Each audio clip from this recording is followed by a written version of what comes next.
அஸ்ஸலாமு அலைக்கும் வரஹ்மத்துல்லாஹி வபரகாத்துஹு.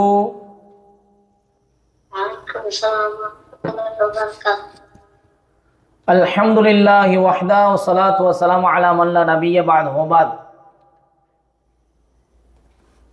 நாம தொடர்படியா இஸ்லாமிக் ரியல் ஸ்டோரிஸை பார்த்து வரோம், அப்படிதானே?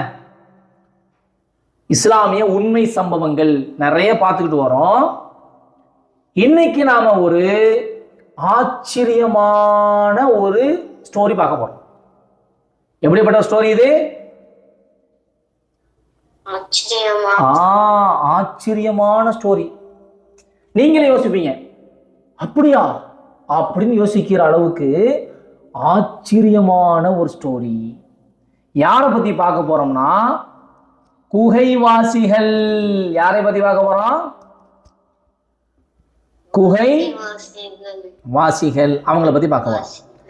இவங்களை பத்தி அல்லாவே குர்ஆன்ல சொல்லி இருக்கிறான். அல்லாஹ் எதுல சொல்லி இருக்கிறான்? குர்ஆன்ல சொல்லி இருக்கிறான். சரி, அப்படி என்னங்க இவங்களுடைய சம்பவம், இவங்களுடைய கதை தான் என்ன அப்படின்னு பார்த்தோம்னா, பாருங்க இவங்களுடைய ஸ்டோரி என்னன்னு பார்த்தீங்கன்னா, முன்னாடி ஒரு காலத்துல ஒரு அரசன் இருந்தான். முன்னாடி காலத்துல யார் இருந்தான்? ஒரு அரசன். அரசனா யாரு? மக்களை எல்லாம் ஆட்சி செய்யக்கூடியவர். மக்களை எல்லாம் ஆட்சி, அவர் தான் என்ன செய்வார்? ரூல்ஸ் போடுவார். அவர் தான் ஆட்சி செய்வார். சரியா? இருந்தான். அவன் எப்படிப்பட்டவனா, மக்களை எல்லாம் கொடுமடிக்கக்கூடிய ஒரு அரசன். மக்களை எல்லாம் கொடுமைப்படுத்தக்கூடிய அரசன். கொடுமைனா என்ன? மக்களை அடிக்கிறது, சித்திரவதைப்படுத்துறது, மக்களுக்கு சுதந்திரம் கொடுக்காம, மக்களை ஃப்ரீயா விடாம ரொம்ப அடைச்சி போடுறது, இந்த மாதிரியான கொடுமை அடிக்கக்கூடிய ஒரு அரசன்.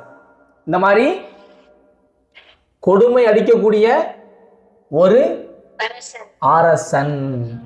அவன் என்ன செஞ்சானா, அவன் ஒரு ஆலயத்தை உருவாக்கினான்.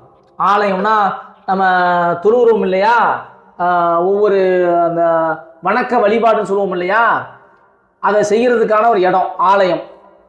அதை என்ன செய்யறான்? கட்டுறான். அதை என்ன செய்யறான்? கட்டுறான். ஆலயத்தை கட்டிட்டு அதுல என்ன செய்யறானா, இப்போ சிலைகளை அதுல வைக்கிறான். அதுல என்ன பண்றான்? சிலைகளை அந்த ஆலயத்துல வைக்கிறான். சிலைகளை ஆலயத்துல வச்சுட்டு மக்களை எல்லாரையும் அதைத்தான் வணங்கணும். அந்த சிலையத்துக்கு தான், அந்த சிலைக்கு தான் என்ன செய்யணும்?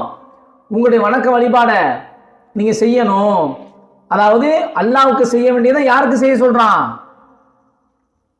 அந்த சிலைக்கு செய்ய சொல்றான். இவனும் கொடுங்கோல் அரசன், ரொம்ப கொடுமைப்படுத்துறான். மக்களும் வேற வழி இல்லாம அவனுடைய அந்த சொல்லுக்கு கட்டுப்பட்டு கொடுமடிக்கிறான்னு சொல்லி மக்களும் என்ன செஞ்சாங்க? அந்த சிலைய அவங்க வணங்க ஆரம்பிச்சாங்க. அந்த சிலையை என்ன செய்ய ஆரம்பிச்சாங்க? வணங்க ஆரம்பித்தார்கள். காதலுதான். இப்போ என்ன நடக்குதுன்னா, இந்த மாதிரி செய்யறது அங்க இருக்கக்கூடிய சில இளைஞர்களுக்கு பிடிக்கல. சில இளைஞர்கள்லாம் யாரு?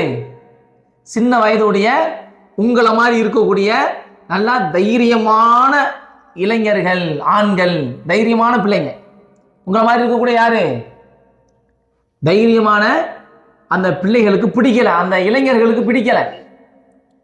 என்ன இவன் போய் சிலையை வணங்க சொல்றான், இந்த அரசன் சரியில்லையே, மக்களை எல்லாம் கொடுமடிக்கிறான், தான் சொல்றதை தான் செய்யணும்னு செய்யறான், இது சரி கிடையாதுன்னு சொல்லி மக்களுக்கு மத்தியில சொல்றாங்க. இதெல்லாம் தப்பு, இதெல்லாம் தவறுன்னு சொல்றாங்க. சொல்லும்போது மக்கள் அந்த இளைஞர் மேல கோவப்படுறாங்க. அந்த சொல்லக்கூடிய அந்த இளைஞர்கள் இருக்காங்களா இல்லையா, அவங்க மேல கோவப்படுறாங்க. ஏன் கோவப்படுறாங்கன்னா, இவங்க பாட்டுக்கு இப்படி சொல்லிட்டு போய் அரசனும் கொடுங்கோல் அரசன் என்ன செய்வான்? அரசன் மறுபடியும் கொடுமடிப்பான். மக்களும் கோவப்படுறாங்க, அரசனும் கோவப்படுறான். மக்களும் கோவப்படுறாங்க, அரசனும் கோவப்படுறான். இவங்களை விட்டு வைக்க கூடாது அப்படின்னு இவங்களுக்கு, அந்த இளைஞர்களுக்கு எதிராக ஒரு சதி திட்டம் தீட்டுறாங்க. அவங்கள பிடிச்சுக்கிட்டு வந்து ஏதாச்சும் பண்ணிடலாம்னு சொல்லி என்ன செய்யறாங்க? அரசன் என்ன செய்யறான்? ஒரு திட்டம் தீட்டுகிறான். ஒரு திட்டம் என்ன செய்யறான்? தீட்டுறான். தீட்டி இவங்களை பிடிக்கலான்னு பார்க்கறான். இவங்களுக்கு தெரிஞ்சு போச்சு, இந்த இளைஞர்களுக்கு தெரிஞ்சு போச்சு. ஆஹா, நம்மளை என்ன செய்ய போறான் அரசன்? பிடிச்சிட்டு போய் ஏதோ பண்ண பார்க்கறான்னு சொல்லி உடனே ஓடி ஒளிஞ்சிட்டாங்க. உடனே எங்க போய் ஒளிகிறாங்கன்னா, இந்த இளைஞர்களாம் ஒரு குகைக்குள்ள போய் ஒளிகிறாங்க. ஒரு அதிகாலை நேரத்துல குகைக்குள்ள போய் என்ன செஞ்சுட்டாங்க? தஞ்சம் புகுந்துட்டாங்க. குகைக்குள்ள போய் தஞ்சம் புகுந்துட்டாங்க. பாதுகாப்புக்காக போய் குகைக்குள்ள என்ன செஞ்சுட்டாங்க? இப்போ குகைக்குள்ள ஒளிஞ்ச யாரும் வந்து பார்க்க மாட்டாங்களா? குகைனா தெரியுதா? கேவுன்னு சொல்லுவோமா இல்லையா? குகை. அந்த குகைக்குள்ள போய் யார் புகுந்துட்டா? இந்த இளைஞர்கள். இந்த இளைஞர்கள் போய் என்ன செஞ்சுட்டாங்க? பூந்துட்டாங்க. அரசன் போறல, யாரு பூந்தா? இந்த இளைஞர்கள், உங்கள மாதிரி இருக்கக்கூடிய அந்த ஆண் பிள்ளைகள், தைரியமானவர்கள் போய் பூந்துட்டாங்க. தப்புன்னு எடுத்து சொன்னாங்களா இல்லையா? மக்கள் இப்படி செய்யாதீங்க, அரசன் செய்யற தப்புன்னு எடுத்து சொன்னாங்களா இல்லையா?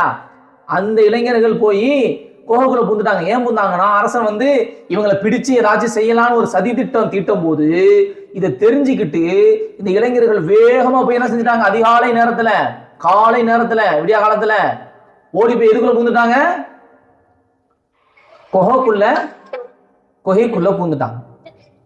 குகைக்குள்ள பூந்தா இப்போ ஓடி வந்திருப்பாங்க இல்லையா? ரொம்ப தூரம் ஓடி வந்திருப்பாங்க. ஆட்கள்லாம் தேடுறாங்க. கலப்பா இருக்குமா இல்லையா? ஒரு டயர்டா இருக்கும்ல. கொஞ்சம் தூரம் நம்ம நடந்து போனா, ஓடி போனா டயர்டா இருக்குமா இருக்காதா? டயர்டா இருக்கும். அந்த டயர்டுல என்ன செஞ்சுட்டாங்கன்னா தூங்கிட்டாங்க. எல்லாரும் என்ன செஞ்சுட்டாங்க? ஓடி போய் ஒளிஞ்சவங்கலாம், அந்த இளைஞர்கள் தூங்கிட்டாங்க. தூங்கிட்டு ஒரு மாலையில எந்திரிக்கிறாங்க, சாயங்காலமா எந்திரிக்கிறாங்க. ஆனா அவங்க தூங்குனது 300 வருஷம் கிட்ட தூங்கி இருக்கிறாங்க. எத்தனை வருஷம் தூங்கி இருக்காங்க? 300 வருஷம், 3 நூற்றாண்டு. ஆனா அவங்களுக்கு தெரியல. யார் தூங்க வச்சான்? அல்லாஹ் தூங்க வச்சான் அவங்கள. அல்லாஹ் அவங்கள பாதுகாத்தான். அந்த அரசன் யார் பாதுகாத்தான்? அல்லாஹ் பாதுகாத்தான். 300 வருஷம் இங்க இருக்காங்கப்பா. 300 வருஷம்னா எவ்வளவு நாள்? ஆச்சரியமா இருக்கா இல்லையா? ஆனா அந்த இளைஞர்களுக்கு தெரியல.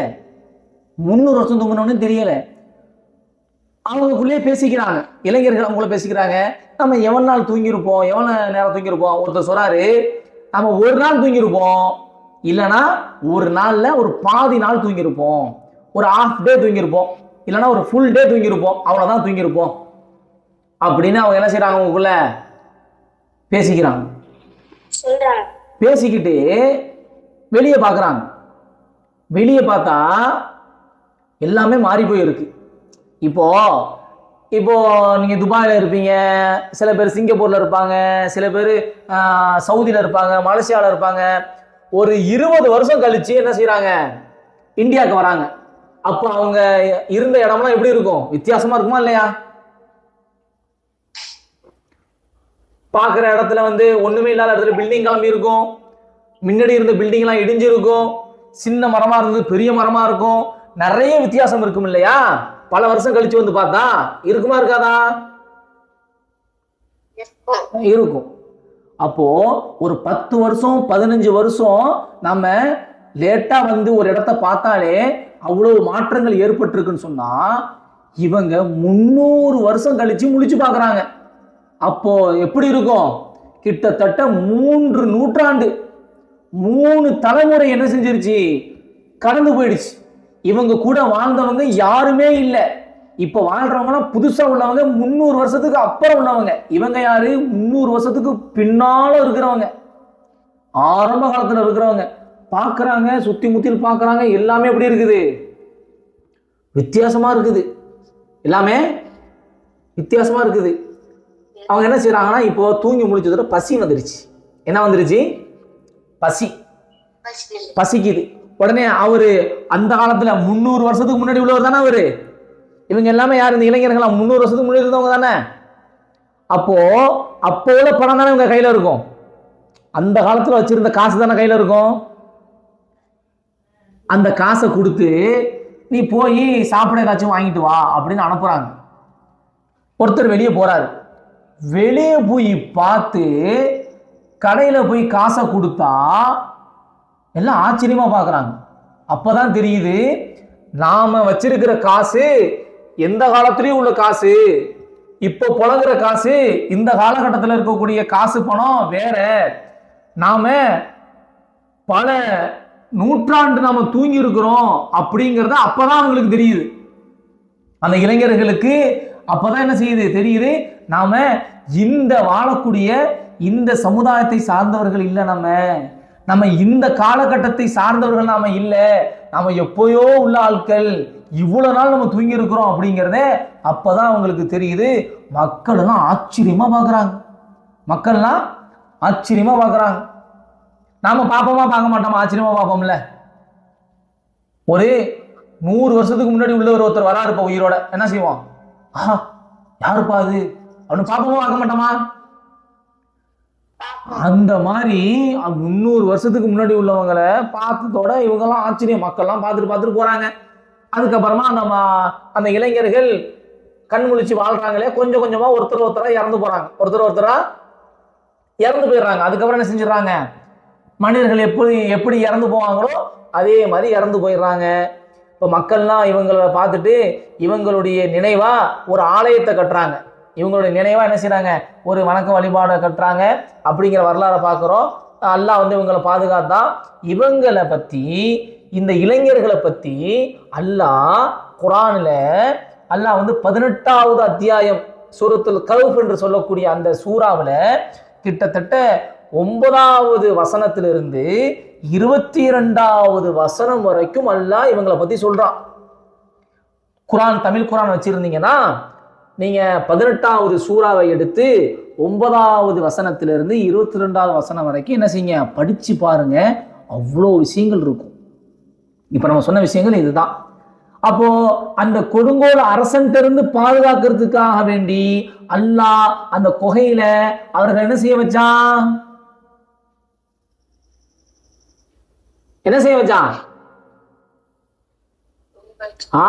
தூங்க வச்சான். அல்லாஹ் எத்தனை நாள் தூங்க வச்சான்? ஒரு நாளா 2 நாளா? எத்தனை நாள்? எத்தனை வருஷம்? 2 வருஷம் இல்ல, 300 வருஷம். சரியா கேட்டீங்களா இல்லையா? எத்தனை வருஷம் தூங்க வச்சான்ல? 300 வருஷம் தூங்க வச்சான்ல. அப்ப இதுல நமக்கு என்ன தெரியுதுன்னா, அல்லாஹ் ஒருத்தவங்களை பாதுகாக்கணும்னு அல்லாஹ் நாடிட்டானா அவனுடைய பாதுகாப்புல இருந்து யாரும் அவர் என்ன செய்ய முடியாது, ஒன்னும் செய்ய முடியாது. அல்லாஹ் பாதுகாத்துட்டானா யாரும் நம்ம என்ன செய்ய முடியாது, எதுவும் செய்ய முடியாது. அப்ப நமக்கு யாருடைய பாதுகாப்பு வேணும்? அல்லாஹ்வுடைய பாதுகாப்பு வேணும். அப்ப இவங்க எதை எதிர்த்தாங்க?